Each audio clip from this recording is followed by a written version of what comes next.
Bienvenue sur le rocher. Il y a des personnes qui t'élèvent et d'autres qui t'éteignent. Certaines relations te guérissent, stabilisent ton cœur, t'aident à respirer à nouveau. Et d'autres te vident lentement, sans bruit, jusqu'à ce que tu ne te reconnaisses plus. On ne parle pas seulement de romance, on parle d'amitié, de famille, de travail, de spiritualité. On parle de tout ce qui touche ton cœur. Aujourd'hui, on va explorer comment reconnaître une relation qui te construit et comment identifier celle qui te blesse, même quand elle semble normale. Parce que parfois, ce qui te détruit ne crie pas. Ça s'infiltre, ça s'installe, ça te change. Et parfois, ce qui te guérit ne fait pas de bruit non plus. Ça apaise, ça sécurise, ça t'empêche de t'effondrer, ça remet de la lumière dans des zones où tu pensais que rien ne repousserait. Alors, prends une respiration, ouvre ton cœur et laisse-toi parler dans la vérité. C'est parti. Dans une relation saine, tu n'as pas besoin d'optimiser ta personnalité. Tu n'as pas peur d'être vulnérable, maladroit, silencieux, fatigué. Tu peux rire fort, tu peux pleurer, tu peux ne pas savoir. Tu peux être en chantier. Une relation qui guérit te permet d'être vrai, sans performance, sans perfection, sans pression. Une personne saine n'accélère pas ton cœur de force. Elle n'impose pas tout de suite, maintenant, à ma façon. Elle comprend que chacun avance différemment. Elle marche avec toi, pas devant toi, pas contre toi. Dans une relation qui guérit, tu ne sens jamais l'obligation d'être disponible 24 heures sur 24. On te laisse respirer, on ne te culpabilise pas de te préserver. Même après un conflit, il y a un retour à la clarté, une volonté de réparer, pas de dominer, une recherche d'harmonie, pas de pouvoir. La paix, c'est le signe que ton cœur est au bon endroit. Ce n'est pas l'absence de tension, c'est la capacité de revenir ensemble sans se détruire. Une relation saine ne te flatte pas pour te garder. Elle ne te challenge pour te faire évoluer.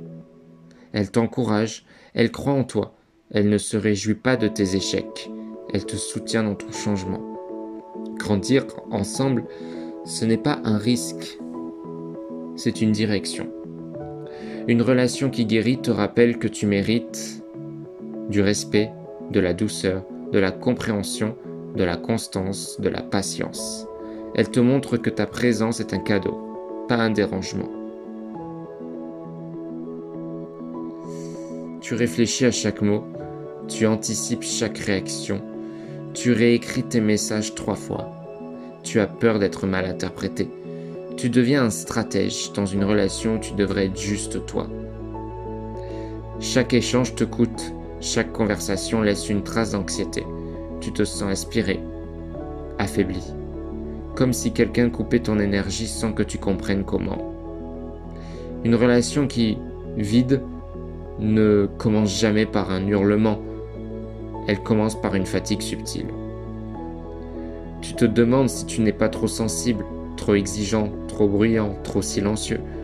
Une relation qui blesse te fait croire que le problème c'est toi, alors que très souvent, ce n'est pas le cas. Tu portes la relation comme on porte un sac rempli de pierres. Tu excuses tout, tu attends, tu espères, tu répares, tu minimises. Mais la vérité, c'est qu'une relation saine ne repose jamais sur une seule personne. Tu changes pour éviter les conflits, tu abandonnes ce que tu aimes, tu te fais petit, tu t'éteins, tu t'oublies.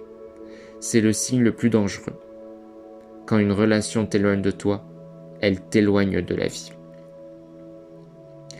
Pourquoi certaines relations guérissent et d'autres blessent? La première raison, l'histoire personnelle. Nous attirons ce que nous croyons mériter. Si tu crois que l'amour doit te faire mal, tu t'attacheras à la douleur. Si tu crois que la douceur n'est pas pour toi, tu repousseras ceux qui veulent t'aimer correctement. Deuxième raison, la maturité émotionnelle. 2 cœurs blessés peuvent s'aimer sincèrement, mais créer un monde instable. Parce que l'amour ne suffit pas quand l'émotionnel n'est pas guéri. Troisième raison, le manque de limites. Quand il n'y a pas de limites, il y a de la confusion. Et la confusion crée toujours des blessures. Les relations qui guérissent sont des frontières claires. Ce qui est acceptable, ce qui ne l'est pas, ce qui fait mal, ce qui respecte. Et quatrième raison, la réciprocité. La guérison se fait à deux, pas dans le sacrifice d'un seul, pas dans l'indifférence de l'autre. Tu dois d'abord te retrouver, identifier ce que tu veux, reconnaître tes limites, arrêter d'expliquer, de justifier, de minimiser. Pas pour blesser, pas pour punir, pour te protéger. Une limite n'est jamais un manque d'amour, c'est une preuve de respect. Exprimer ce que tu ressens, dire ce que tu as besoin, ne plus te cacher derrière le silence. La réaction à tes limites révèle tout. Un cœur sain ajuste, un cœur immature se vexe, un cœur toxique se venge. S'éloigner, ce n'est pas abandonner, c'est respirer, se reconstruire, préserver le peu d'énergie qu'il reste. En te respectant toi-même, tu montres aux autres comment te traiter. En choisissant la qualité, tu n'as pas besoin de beaucoup de gens, tu as besoin de vrais gens. En apprenant à dire non tôt, les petits noms évitent les grands dégâts. En bâtissant sur la vulnérabilité, la vérité crée la connexion, les rôles créent le mensonge. Et en investissant dans les cœurs stables, choisis ceux qui sont cohérents, réguliers, ancrés. Les relations qui guérissent ne sont pas parfaites. Elles sont humaines, parfois compliquées, mais elles te reconstruisent. Elles te rapprochent de toi, elles te donnent la paix. Tu mérites des relations où ton cœur respire, pas où il survit. Tu mérites la stabilité, la douceur, l'authenticité. Tu n'es pas né pour être éteint, tu es né pour être éclairé. Si cet épisode t'a parlé, garde-le. Reviens-y quand tu doutes, parce qu'on oublie vite. La paix n'est pas un luxe, c'est un signe. Merci d'être là. Merci pour ta force, pour ton écoute, pour ta présence. Que ton cœur soit protégé, que tes relations t'élèvent et que chaque pas que tu fais te rapproche un peu plus de la guérison. À demain.